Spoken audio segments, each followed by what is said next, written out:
Hello there, and welcome to a brand new day. I'll tell you a story today. There was this man that was tired of his marriage because he was having an illicit affair with someone else. Of course, usually when there's a distraction, the attraction at home will be affected. So he came back and told his wife that he was no longer interested in the marriage. The wife should sign the divorce papers. The wife was very devastated and made a request and told the husband, you know what, I'll sign the papers, but before we do that, for the sake of our child, can we just do the ritual we usually do before things went sour in our marriage, early in our marriage? Can we do it for like 3 weeks so that at least we'll leave a good taste in the mouth of this little girl? And the husband agreed. And what was the ritual? In the morning when he's going off to work, they will kiss, or when anyone is first going out, they'll kiss together, they will hug, they will cuddle, And in the evening, he will always carry her to the bedroom. And he agreed. In fact, the guy, foolish man, he went to tell the side chick outside, and the side chick was like, why? Okay, it's just for 3 weeks. Just do it and come back to me for life, forever. And the man obliged, and the first day that they did it, the daughter was shocked and surprised and was wondering what exactly is happening. And he kissed the wife, hugged when he was leaving for work, came back and carried her to bed. And when he carried her, it looked, for long they weren't talking. You know how it is in some homes.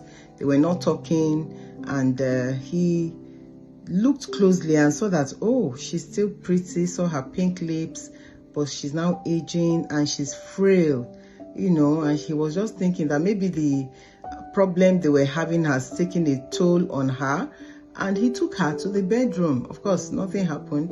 The next day, just like the ritual, guess what happened? The daughter was waiting at the door. And, the daughter was like, I'm waiting for you to do it. Oh, she was so excited. Of course, kissed her, hugged one another, and he left for work.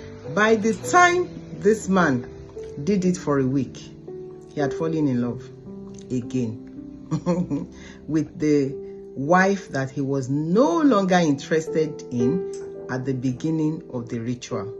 And eventually, of course, they both fell in love with each other. And at the end of the last day, he came back and met a note. What actually happened was that the wife had a terminal ailment and was giving up to die, and in the arms of her loving family. So she just came home. They were fighting, so the man didn't know all those things were happening to her.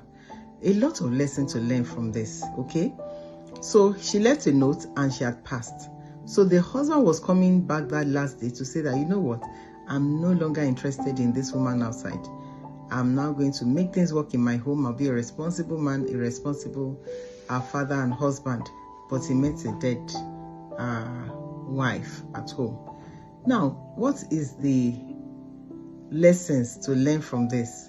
Number one, you see, when you are apart, when you are fighting, a lot of things can happen. Just imagine, the wife was sick, he never knew. Just imagine what was happening to that little child when they were fighting. Just imagine all the pain and things that child had to pass through, and the joy that lit up in her face when she saw their parents reconciling. Some of you may say that, because of your children, you now want to die. It's not that deep.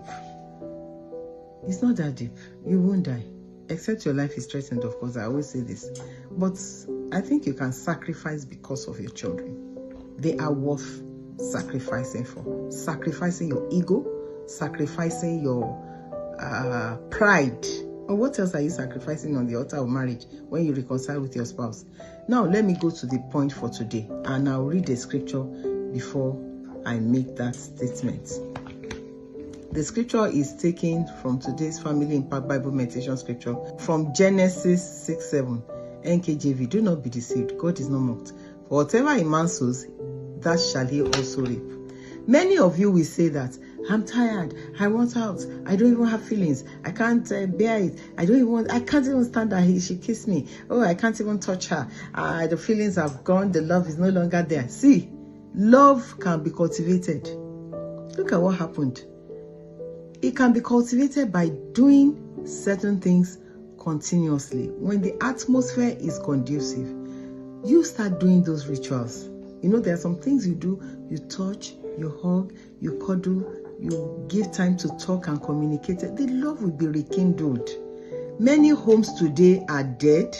Many homes today are not sizzling because they failed to do those things.